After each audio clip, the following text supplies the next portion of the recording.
पसरलेले आहेत, काही गंभीर आरोप सरकारवरती केलेले आहेत, नक्की काय ते मुद्दे आहेत? नाही, मी सरकारवर आज जी फलटणला घटना घडली त्या संदर्भात सरकारला काही प्रश्न केलेले आहेत. काल या फलटणचे असणारे माजी खासदार रणजित नाईक यांनी डॉक्टर संपदा मुंडे यांची यांना जो स्वतःहून जीव गमवावा लागला त्याच्यात आमचा कोणताही संबंध नाही अशा प्रकारचं वक्तव्य केलं. परंतु मी त्या संदर्भात आज आपल्याला ट्विटच्या माध्यमातून माहिती दिलेली आहे की त्या दिवशी रात्री खासदारांचे PA अशोक शिंदे आणि मला वाटतं एक नागटिळे योगेश का काय अतुल नाव त्याचं, हे लोक पोलीस त्या हॉस्पिटलला गेलेले आणि एक जो चन्ने नावाचा आरोपी आहे मुकादमा निभावत होतो याला त्यांनी 138 अंतर्गत कारवाई केली आणि त्यात मेडिकल फिट अनफिट या प्रकरणात त्यांच्या बाजूनं या चन्नेविषयी निर्णय घ्यावा अशा प्रकारची मोबाईलवरच मागणी केली. खासदार हे नाकारत असले तरी माझ्याकडं याचे पुरावे मी आज दिलेले आहे. या संदर्भात जी केस चालू आहे, गुन्हा दाखल आहे 2024चा, पुढची सुनावणी आहे डिसेंबर 2025 मध्ये 24 तारखेला. आणि याच्यात ज्या कंपनीनं कंप्लेंट केलेली ती कंपनी हे माजी खासदार रणजित नाईक यांचीच आहे. तिचं नाव आहे Swaraj green power and fuel limited. हे अशा पद्धतीने कंपनी, हिचे ओनर हे जे रणजित नाईक निंबाळकर हेच आहेत. त्यामुळे या प्रकरणात त्यांचा पूर्णपणे सहभाग आहे हे मी आजच्या या घटनेच्या मार्फत सांगण्याचा प्रयत्न केलेला आहे. असं असताना राज्याचे मुख्यमंत्री आज त्यांच्याबरोबर डायस शेअर करतात. भारतीय जनता पार्टी साधन सुचितेच्या गप्पा करत असताना देवेंद्रजींच्या विषयी सुद्धा मला वाटतं मी तसंच म्हणेल. परंतु असं असताना आज राज्याचे मुख्यमंत्री अशा व्यक्तीबरोबर स्टेज शेअर करणं हे मला असं वाटतं या फुले शाहू आंबेडकरांच्या राज्यामध्ये अतिशय दुर्दैवी म्हणता येईल. दुसरी गोष्ट, अशा प्रकारे ज्या वेळेस घटना होतात त्यावेळेस आपण जर मागच्या काही घटना बघितल्या तर अशा मुली किंवा महिलांच्या चारित्र्यावर शिंतोडे उडवले जातात. त्यांचा दुर्दैवी मृत्यू झाल्यानंतर पुण्याची जी घटना घडली होती हुंडाबळेची, काय आडनाव त्यांचं, अगवणे, या प्रकरणात सुद्धा अशाच पद्धतीनं ती लेखबाळ किंवा सून असताना तिच्या चारित्र्यावर शिंतोडे उडवले गेले होते. तसेच चारित्र्यावर शिंतोडे डॉक्टर संपदा मुंडे यांच्या उडवण्याचा प्रयत्न चालू आहे. आणि मला असं वाटतं दुर्दैवानं काही मीडियासुद्धा त्याच्यामध्ये सहभागी होतो. मी काही कोणाला व्यक्तिगत बोलत नाही आहे, परंतु काही पोलीस आणि काही प्रसारमाध्यमं अशा पद्धतीनं एखाद्या डॉक्टर महिलेच्या चारित्र्यावर शिंतोडे उडवणं हे सुद्धा चूक आहे. वाटतं अशा पद्धतीनं मग तपास भरकवण्याचा प्रयत्न केला जातो. महिलेचं चारित्र्य हनन करणं मला असं वाटतं चूक आहे. आणि म्हणून या सगळ्या बाबी मी जाणीवपूर्वक आपल्या माध्यमातून गेले. कारण ही फलटण म्हणजे दादागिरीचं केंद्र हा तालुका पूर्ण झालेला आहे. प्रशासन यंत्रणा हतबल आहे. मी काही अधिकाऱ्यांना सगळ्यात दोष देत नाही, पण प्रशासन यंत्रणा हतबल आहे. हे जसे सांगतील अनेक नावं आहेत त्याच्यामध्ये. आता त्याच्यात व्यक्तिगत जाणं तसं चुकीचं आहे, परंतु अनेक नावं आहेत की ज्या पद्धतीनं इथं कोण आमदार आहे कोण खासदार आहे याचं ऐकण्याच्या ऐवजी हीच मंडळी रणजित नाईक निंबाळकर यांच्या मार्फत, मग तिथला एक माजी नगरसेवक अशोक जाधव असेल, हा शिंदे असेल, एक अभिजित निंबाळकर असतील, हीच मंडळी सगळ्या प्रशासनावर दररोज आपला अंकुश ठेवण्याचा प्रयत्न करतात. आणि नाईलाजानं, मी म्हणत नाही की प्रशासन याला सहभागी असेल, तो नाईलाजाने प्रशासनाला सुद्धा यांच्या सगळ्या गोष्टी ऐकाव्या लागतात. का नाही ऐकणार?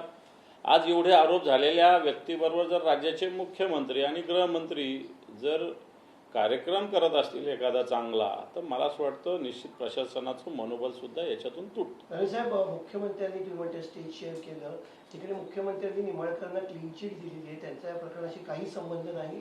माझ्या मनात शंका असते तर मी कार्यक्रमाला आलोच नसतो असं मुख्यमंत्र्यांचं म्हणणं आहे. त्यांचं असं म्हणणं राजकारण केलं जातं. हे पहा, मी त्या मुलीनं लिहिलेल्या ओळीच्या नंबर सहित मी ट्विट केलेलं आहे, कितव्या नंबरच्या ओळीत यांच्याविषयी काय काय बोललेले आहे. त्याच्यानंतर किती वाजता कोणी फोन केला, कोणत्या आरोपात केला, कोणाची कंपनी, हे सुद्धा मी आपल्यासमोर सांगितलेलं आहे. हे कंपनीचे मालक स्वतः रणजित नाईक आहेत. यांचे PA तिथं गेले होते, हे तेही कबूल करतात. मी तर म्हणतो CDR रिपोर्ट काढा. मग खासदार जे माजी खासदार आहे, जे उडवाउडवीचे उत्तर देतात, माझा संबंध नाही. तर माझं म्हणणं आहे की त्यांच्या सेक्रेटरीचे सगळ्यांचे CDR रिपोर्ट काढा आणि CDR रिपोर्ट असला त्यांच्यावर कारवाई करा. जर मुख्यमंत्री म्हणत असतील, मुख्यमंत्री तपास अधिकारी झाले का? तपास अधिकारी मुख्यमंत्री झाले का? मुख्यमंत्र्यांनी तपास केला का या सगळ्या विषयाचा? वाटतं पोलीस यंत्रणा बाहेरचे निष्पक्ष जे करणार काम आहे त्यांना द्या. तिथले लोक तर तुम्हाला क्लीन चिटच देणार. फलटणच्या कोणत्याही अधिकाऱ्याला चौकशीला द्या तुम्ही, तो क्लीन चिट देणार. म्हणून बाहेरचा ज्याचा एक चांगलं नाव आहे अशा अधिकाऱ्यांना इथं चौकशी दिली पाहिजे. मगच मुख्यमंत्र्यांनी अशा आपल्या पक्षाच्या पोचलेल्या गुन्हेगारी वृत्तीच्या लोकांवर क्लीन चिटची भूमिका घ्यावी. निंबाळकरांचं म्हणणं असं आहे की फुकटचं राजकारण करतायत, मुख्यमंत्री येऊ नये याच्यासाठी प्रयत्न केले गेले. काही लोक स्वतःला शहनशाह समजतात. मला सांगा, या मुलीनं आत्महत्या केली का मुख्यमंत्री येऊ नये म्हणून केली का? बोलायला काही ताळतंत्र, जिभेला काही आड आहे का रणजित नाईकाच्या? मला एक सांगा की या मुलीनं आत्महत्या काय मुख्यमंत्री येऊ नये म्हणून केली? या मुलीनं पत्र काय मुख्यमंत्री येऊ नये म्हणून केलं? आज लिहिलं तिनं, जून महिन्यामध्ये लिहिलेलं, ऑगस्ट महिन्यामध्ये लिहिलेलं, नंतर लिहिलेलं. हे काय मुख्यमंत्री येऊ नये म्हणून केलेलं आहे? हे प्रकरण मुख्यमंत्री येऊ नये म्हणून निर्माण झालं. परवा आत्महत्या केली या मुलीनं, हे काय मुख्यमंत्री येऊ नये म्हणून केली? मला असं वाटतं काहीतरी ताळतंत्र ठेवून बोललं पाहिजे ना. मुख्यमंत्री आले काय नाही आले काय, जनतेला काय फरक पडणार आहे? सोलापूरचा कार्यक्रम त्यांनी कॅन्सलच केला. होत असतात कार्यक्रम कॅन्सल, त्याला काय नाही आले म्हणजे काय लगे मोठं तिथलं काय फलटणवर काही कोसळणार आहे? आणि आले म्हणून काय लगे मोठं दिव्य तिथं काही निर्माण होणार आहे का? मला असं वाटतं की या सगळ्या नुसत्या स्वतःचे आरोप झाकण्यासाठी अशा पद्धतीनं रणजित नाईक, मी रणजित नाईक एक वृत्ती बोलतो, मला रणजित नाईकांशी काही घेणं देणं नाही. मला त्यांचं कधी माझी काय त्यांच्याशी माझं हे पण नाही झालेलं. पण ही वृत्ती भारतीय जनता पार्टी कशी पोचते हा माझा मुद्दा याच्यातला. राज्याचे गृह विभागाचे प्रमुख म्हणून देवेंद्र फडणवीसांनी एकूणच महिलांच्या बाबतीत ज्या पद्धतीनं आता क्लीन चिटची भूमिका घेतलेली आहे त्याला तुम्ही विरोध करणार का? बिलकुल विरोध करणार. उद्या शिवसेनेच्या महिला आघाडीच्या वतीनं सगळ्या राज्यातल्या पोलीस अधीक्षक, पोलीस आयुक्तांना निवेदन स्वरूपात आंदोलन करणार, निवेदन देणार आहे. मी आत्ताच काही करणार नाही. आणि त्याची दखल नाही घेतली तर मला असं वाटतं आम्हाला सगळ्या महिलांना एक आंदोलन करावं लागेल. हे फक्त शिवसेनेच असू नये, आता भारतीय जनता पार्टीमध्ये पण फार सो कॉल्ड महिला नेते आहेत ना, महिला आयोग आहे ना. का तोंड गप्प म्हणजे मूग घेऊन गप्प बसलेले लोक का गप्प बसलेले? सगळ्यांनी याच्यात सहभागी. उद्या शिवसेनेची महिला आघाडी संपूर्ण राज्यामध्ये अशा पद्धतीनं सर्व पोलीस अधीक्षकांना आणि पोलीस आयुक्तांना निवेदन देणार आहेत. राज्यामध्ये देणार आहेत, फक्त मुंबईत किंवा फलटणला नाही देणार. दादा, त्याच्या कुटुंबियांना पोस्टमॉर्टमचे नोट्स देत नाहीये, त्याच्या रिपोर्टची माहिती देत नाहीये. दुसरं, 2 महिने RTI जो टाकला होता त्याला रिप्लाय नाही. त्या अधिकाऱ्यांवर कारवाई झाली पाहिजे का? त्या अधिकाऱ्यांवर सदोष मनुष्यवधाचा गुन्हा दाखल झाला पाहिजे? हे पहा, माहिती अधिकाराचे काही नियम आहेत. किती दिवसात उत्तर दिलं पाहिजे. अण्णा हजारे यांच्या पुढाकारातून हे सगळं माहिती अधिकार दिलेले, जनतेला दिले, भारतातल्या जनतेला दिलेले. मग ते शस्त्र आहे, एक चांगलं लोकशाहीतलं एक शस्त्र आहे, बाकी काही गोष्टी का नाही. परंतु एक वैद्यकीय अधिकारी दर्जाची भगिनी अर्ज देते, तिच्या अर्जाला अजून उत्तर मिळत नाही, तर सामान्य माणसाच्या माहिती अधिकाराचं काय होत असेल? हा पण एक प्रश्न आहे ना. सगळ्या गोष्टी आपण पारदर्शक आहे म्हणतो ना. महाराष्ट्रातले सगळे कायदा सुव्यवस्था पारदर्शक आहे, सगळं पारदर्शक आहे. मग तिथले जे कोणी होते, कोण महाडिक, धस, हे जे DYSP होते, महाडिक PI होते, हे काय झोपलेले काय? यांनी तर खरं तर वरती उतरावून या भारतीय जनता पार्टीच्या नेत्यांच्या घरी चाकऱ्या केल्या पाहिजे, असं माझं स्पष्ट मत. या लोकांनी, या 2-4 लोकांनी, हा धस असेल, हा महाडिक असेल, यांनी वर्दी सोडून द्यावं. मग उगाच खाकीचा वर्दीचा अपमान करू नये, अशी बाजूला ठेवावं. आणि मग काय करत बसायचं, यांचं काय धूत बसायचं की काय करायचं करत बसावं, असं माझं तर म्हणणं स्पष्ट. योग्य माहिती योग्य वेळी दिली असती तर तिचा जीव वाचवू शकला असं त्या भगिनीचा. हो साहेब, माहितीचं सोडा, तिथने जी तक्रार केली त्याच्यावर कारवाई करायला पाहिजे होती ना. मला सांगा, कारवाई करायला पाहिजे होती. तुम्ही माहिती अधिकारात मागितलं होतं. बरोबर आहे, तिनं जर तक्रार दिली त्याच्यावर काय कारवाईच होत नाही तर तिनं माहिती अधिकारात मागणं काय चूक आहे?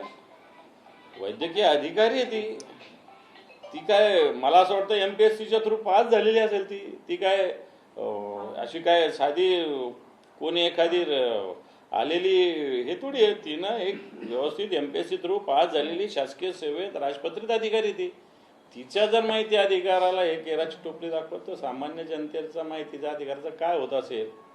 मग आता माहिती अधिकार कार्यकर्त्यांनी याच्यात लक्ष घालावं. बीडमधील एकूणच बीडमधलं गेल्या काही दिवसांमधलं वातावरण हे बदनामीच्या स्वरूपात अधिक समोर येत आहे. एकूणच बीडची बदनामी ही कधीपर्यंत थांबणार? कारण ट्रोलिंग सुद्धा यापूर्वी झालेलं आपल्याला पाहायला मिळालं. याच्यात बीडचा काय दोष? उलट बीडमधून एक चांगली शिकलेली सवरलेली मुलगी बाहेर आली आहे तर बीडचा अभिमानाचा मुद्दा आहे. त्याच्यामुळं बीड आमच्या या महाराष्ट्रातलं, या मराठवाड्यातलं एक शहर असताना ठीक आहे, एखाद्या गुन्हेगार झाला असं म्हणून का बीड बदनाम आहे असं थोडी म्हणता येणार. आता याच बीडमधून मला काल तिच्या घरच्या मंडळींचं माझं बोलणं झालं. मला वाटतं कवाडगाव वडवणी तालुक्यातल्या एका गावची ही मुलगी आहे, सामान्य कुटुंबातली आहे. ही काही फार हिचं श्रीमंत कुटुंब नाही आहे आणि या गावातली एक मुलगी एवढी मोठी अधिकारी होती तर बीडचं तर नावच मोठं करत होती ती काय त्यामुळे बीडला बदनाम करण्याची गरज आहे असं मला नाही वाटत. बिलकुल करू नये. सर, हे रणजित सिंग निंबाळकर असं म्हणाले की मी कधीही एका कोणा अधिकाऱ्याला चुकून एक शब्द बोललेलो नाही. त्यांचं असंही म्हणणं की मलाही 2 मुली आहेत, घटनेबद्दल मला अतिशय वाईट वाटतं. मी काही जास्त बोलत नाही. 31 जुलै 2025च्या रात्रीच्या त्यांच्या सेक्रेटरीचं आणि यांचं बोलणं झालं की नाही झालं एवढं व्हेरीफाय करा, एवढंच माझं म्हणणं आहे. खोटं बोला पण रेटून बोला. मुलीबाळी आम्हाला पण आहे, तुम्हाला पण आहे.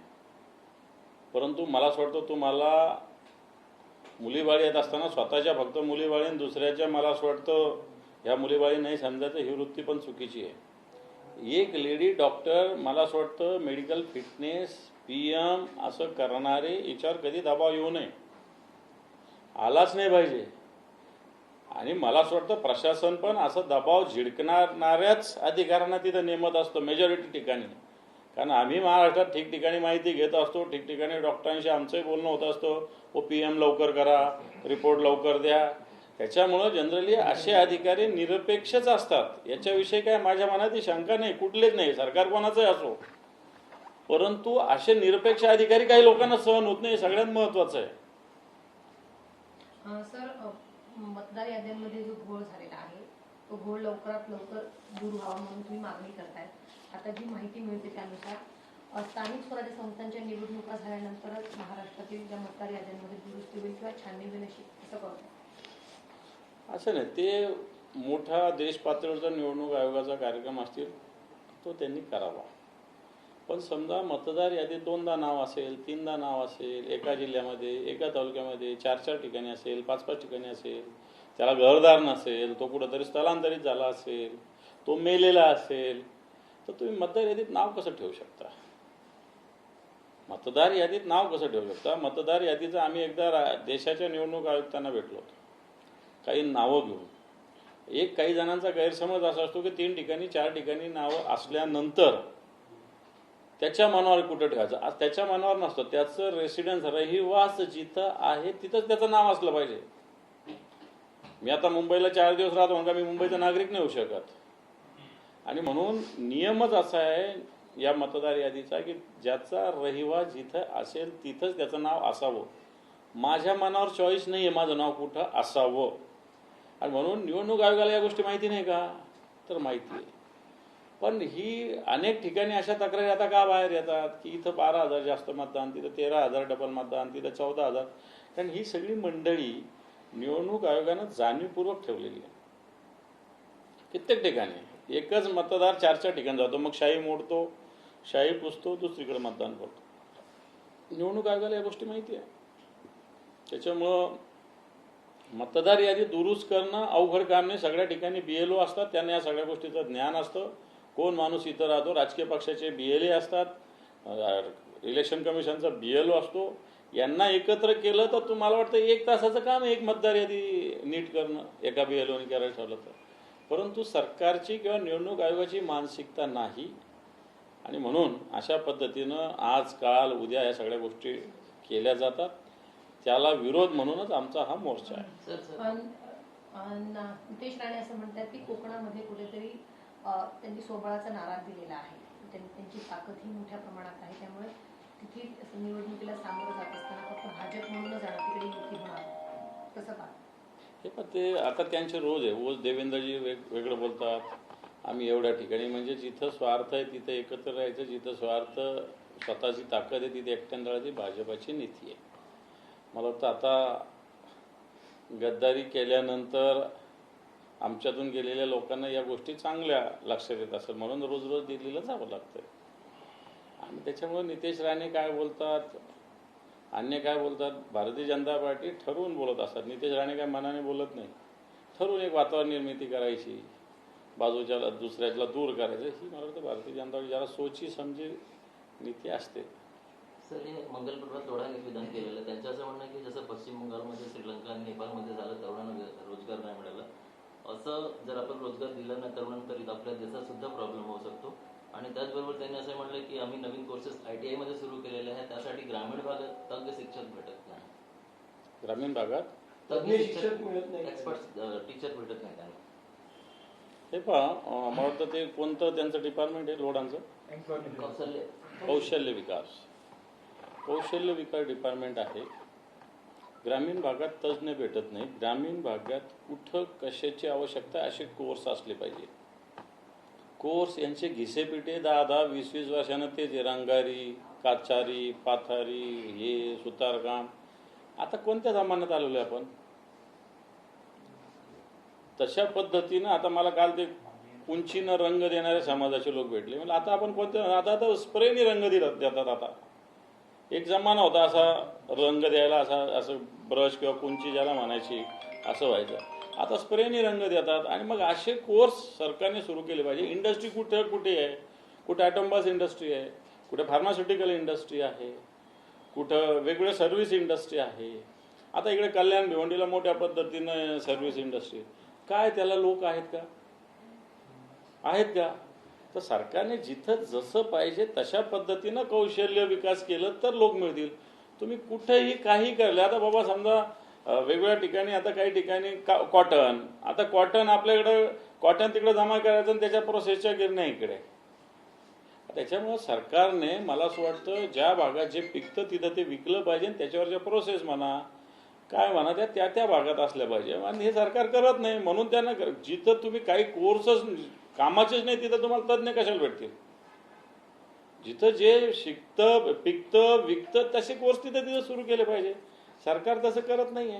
नेपाळ सारखं असं होऊ शकतो असं त्यांना काय वाटतं? होणारच आहे. तेच जबाबदार राहणार याला.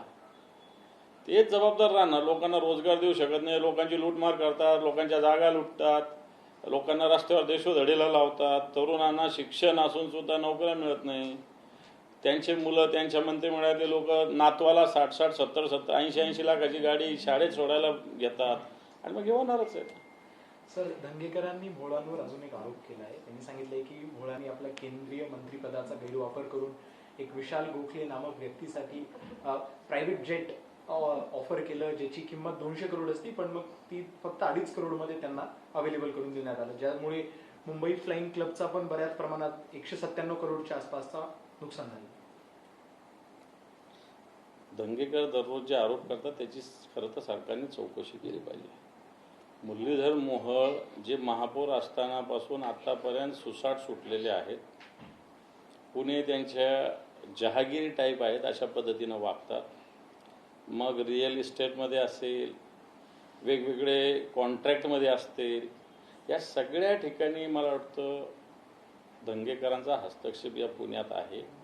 आता ती जैन समाजाची जागा घेणं असेल, आता तुम्ही नवीन सांगितलं की जेट घेतलं, तर मला असं वाटतं असं जेट वगैरे जर मोहोळ घेत असतील, भारतीय जनता पार्टीने कालच बरोबर बोलतो, ना खाऊंगा ना खाणे दूंगा. आता हे खातात पण आणि खिलातात पण, अशा प्रकारची स्थिती यांची भारतीय जनता पार्टीची झालेली आहे. हिंदी में ब्रीफ कर दीजिए कि जिस तरीके से घटना घटी है इसे इसे लेकर राहुल गांधी ने भी ट्वीट किया है और उन्होंने कहा है कि बीजेपी कहीं ना कहीं इसमें भ्रष्टाचार कर रही है और इस पर भी वो दबाव डालने की कोशिश कर रही है सरकार की घटना को। बिल्कुल राहुल गांधी जी ने सही कहा है, बीजेपी इसमें है ही। बीजेपी के जो पूर्व सांसद है रंजीत नाइक निम्बालकर, इनका रोल इसमें है, इनके पीए का रोल है, इनके बीजेपी के लोगों ने यहाँ की यंत्रणा पूरी प्रेशराइज की है, भ्रष्ट बनाई है, खुद के ताकत के लिए वो यंत्रणा यूटिलाइज कर रहे हैं। उसको राज्य सरकार का छुपा समर्थन है, छुपा नहीं खुला समर्थन है। जिस प्रकार एक हमारी लड़की डॉक्टर संपदा आत्महत्या करती है, वो सुसाइड नोट हाथ पे लिखती है, कुछ लेटर उनके ऑफिसर को देती है, लेकिन उनकी इंक्वायरी क्यों नहीं होती है। और जिस केस में इस रंजीत नाइक निम्बालकर ने इस डॉक्टर को प्रेशराइज किया, उनका एक फैक्ट्री है, वो फैक्ट्री की कंप्लेंट है, वो चन्ने नाम के आदमी पे, उसको बुलाया और उसके बारे में डॉक्टर को कुछ कार्रवाई करने को कहा। और ये प्रेशर ये डॉक्टर पे 100% था। और इस प्रकार भारतीय जनता पार्टी इस प्रकार जो साधन शुचिता की बात कहती है, तो भारतीय जनता पार्टी अपने बहु बेटियों की जान भी लेने में आगे पीछे नहीं देख रही। शनिवार वाड्यामध्ये फक्त हिंदूसाठीच राखीव ठेवावं, आधार कार्ड पाहूनच प्रवेश द्यावा, अशी मागणी हिंदू महासभाचे प्रदेश कार्याध्यक्ष आनंद दवे यांनी केलेली आहे। पोलिसांना पत्र दिलं असं असेल। मस्तानी आली होती तिथं, तर बाकीच्यांची काय गोष्ट आहे। मग बाजीरावनी मस्तानी तिथं आणली होती, तर बाकीच्यांनी का जाऊ नये। नितेश राणे असं म्हणताय राज ठाकरे यांच्यासोबत जाणार आहे, उद्धव ठाकरेंचा स्वार्थ आहे, उद्धव ठाकरे हे कोणाचीच होऊ शकत नाही। कोण म्हटलं असं? नितेश राणे युतीवर त्यांनी भाष्य केलं। छोटा आहे, बच्चा आहे, त्याला काय माहिती, त्याच्या वडिलाला विचारा ना। इस तरीके से हम देख रहे हैं एकनाथ शिंदे जी दिल्ली जा रहे हैं, अब अमित शाह को मुंबई आने वाले दौरे पर आने, कैसे देखते हैं सब चीजों को आने वाले इलेक्शन को देखते हैं? देखो एकनाथ शिंदे जी है जो अपने डिप्टी सीएम, दिल्ली को जाके भारतीय जनता पार्टी में कुछ भी नहीं होता है। उनको लगता है भारतीय जनता पार्टी दिल्ली से ही सूचना पे यहाँ स्टेट में काम होता है, इसलिए कुछ कदम यहाँ के भारतीय जनता पार्टी ने उठाए होंगे देवेंद्र जी के नेतृत्व में, तो वो भारतीय जनता पार्टी की नीति है। और इसलिए ऐसी नीति कोई पार्टी चेंज नहीं करती रहती, भले बीजेपी भी नहीं रहेंगे, कोई भी पार्टी नहीं चेंज करती रहती। इसलिए एकनाथ शिंदे जी दिल्ली को कितने भी बार गए, तो कुछ भी भारतीय जनता पार्टी की नीति में बदलाव नहीं आएगा। जो भारतीय जनता पार्टी ने तय किया है वही होगा। दिल्ली वाले का करावं लागतं, एकनाथ शिंदेना दिल्ली वाले सतत का करावं लागतं? राज्याच्या नेतृत्वामध्ये देवेंद्रजींची चर्चा करून विषय सुटत नाही आहेत का त्याची? कसं असतं, आता ते सीएम होते, हे सीएम आहे, मग देवेंद्रजीशी कशी चर्चा करायची? देवेंद्रजी फडणवीस आहेत, आणि म्हणून मला असं वाटतं असं चर्चा करणं त्यांना स्वतःला कमीपणा वाटत असेल, परंतु देवेंद्रजी सुद्धा त्यांचं थोडे ऐकणार आहेत। देवेंद्रजी मला वाटत नाही त्यांचं ऐकणार। आताच्या घडीला सगळ्या खात्यांचा कारभार बघितला तर आम्ही सगळ्या गोष्टी आधीच्या याच्यात बघितलेल्या आहे। आता या एकनाथ शिंदे साहेबांच्या खात्यामधले सगळे निर्णय देवेंद्रजी घेतात, उद्योग खात्यातले निर्णय सगळे निर्णय देवेंद्रजी घेतात, सगळे जेवढे खाते आहेत याचे निर्णय देवेंद्रजी शिवाय होत नाही। आणि त्याच्यामुळे आता हात बांधलेले, आधी यांनी मुक्तपणे उधळपट्टी केली, या महाराष्ट्राला आर्थिकदृष्ट्या पूर्ण देशोधडीला लावलं 2-3 वर्षाच्या काळात। आणि मला असं वाटतं देवेंद्रजी आता हे सगळं आर्थिकदृष्ट्या थोडं काही स्थिरस्थावर आणण्याचा प्रयत्न करत असतील, ते होणार नाही पण प्रयत्न करत असतील। आधीची सारखी उधळपट्टी करायला यांना स्वातंत्र्य नाही आता, आणि म्हणून यांना दिल्लीला जावं लागतं, हात बांधले आता पूर्ण। लेकिन अभी ऐसी भी चर्चा चल रही है कि एकनाथ शिंदे जो बार-बार दिल्ली जा रहे हैं, कुछ दिनों में आपके सिंबल को लेकर केस भी हियरिंग भी शुरू होनी है भारत नागरिक से।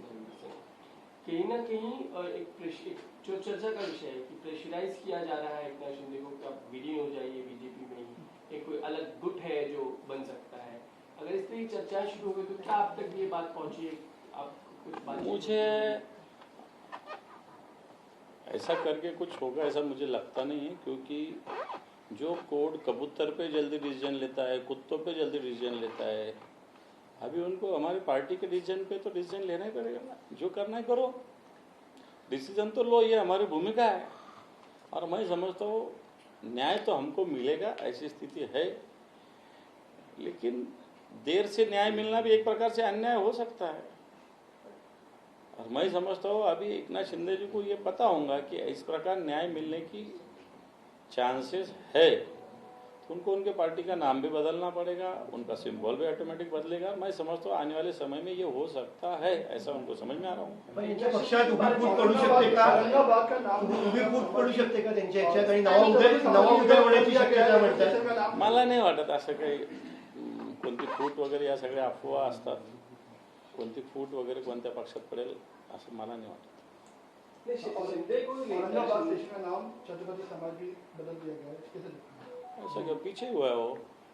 अनऑफिशियल केस आया है। ऐसा नहीं, 2 साल हो गए उसको नाम बदल के, उन्होंने डिले किया है ये करने के लिए स्टेशन का नाम। नहीं, लेकिन सही बोलते एयरपोर्ट का भी जल्दी होना चाहिए। चर्चा ये सर कि अगर Eknath Shinde within Eknath Shinde party Shiv Sena जो है वो भी फूटने की कगार पे है, बीजेपी की स्ट्रेटेजी का हिस्सा है कि आपको लग रहा है कि मुझे नहीं लगता। बीजेपी देखो, एकनाथ शिंदे जी जो है उनको भारतीय जनता पार्टी जो कहती है उतना ही करना पड़ेगा। उसके आगे एक भी कदम अगर उन्होंने उठाया तो भारतीय जनता पार्टी, ये सब लोग कुछ चुन के आए एकनाथ शिंदे जी के नहीं है, इसमें से 10-20% तो बीजेपी के है, उनके नाम बताने की जरूरत नहीं। 10-20% देवेंद्र जी ने उधर भेजे हुए, इसलिए 50% लोग तो एकनाथ जी शिंदे के साथ रहने का सवाल ही पैदा नहीं हो सकता आगे आने वाले समय में। बीजेपी उनको तोड़ सकती है। सर, बिहार चुनाव के बीच में निशिकांत दुबे बीजेपी के सांसद, वो कहते हैं कि एसआईआर प्रक्रिया के बाद अब एनआरसी जो है पूरे देश में लागू की जाएगी। मुझे नहीं पता इसमें का, जो कुछ हो मुझे इतना पता है कि वोटिंग लिस्ट के बारे में मुझे पता है, एनआरसी के बारे में मुझे कोई नॉलेज नहीं है। सर 27 तारीख को कल ही आप लोग का बहुत बड़ा वोट चोरी को लेकर, उसको लेकर बड़ी सभा भी होगी। इसके सभा शिवसेना के ऑर्गेनाइजेशनल सभा है वो, शिवसेना के हम बूथ के कार्यकर्ताओं को बार बार बुलाते हैं, लेकिन हमारे जो उप शाखा प्रमुख हैं उनको हम एक बार सबको एक जगह बुलाना चाहिए। ये हमारा उद्देश्य कल के प्रोग्राम का है। हर शाखा में हमारे जो उप शाखा प्रमुख होते हैं उनका सम्मेलन हो, महिला और पुरुष। हमारे उप शाखा प्रमुख हर शाखा में देखे जाए तो कम से कम, ये मुंबई का ही अगर देखें तो जो 8,000 से 10,000 हमारे उप शाखा प्रमुख हैं, पुरुष और महिला। उनको एक सम्मेलन होना चाहिए, इसलिए कल का सम्मेलन, इसमें पूरे ऑर्गेनाइजेशनल बातें रखी जाएगी।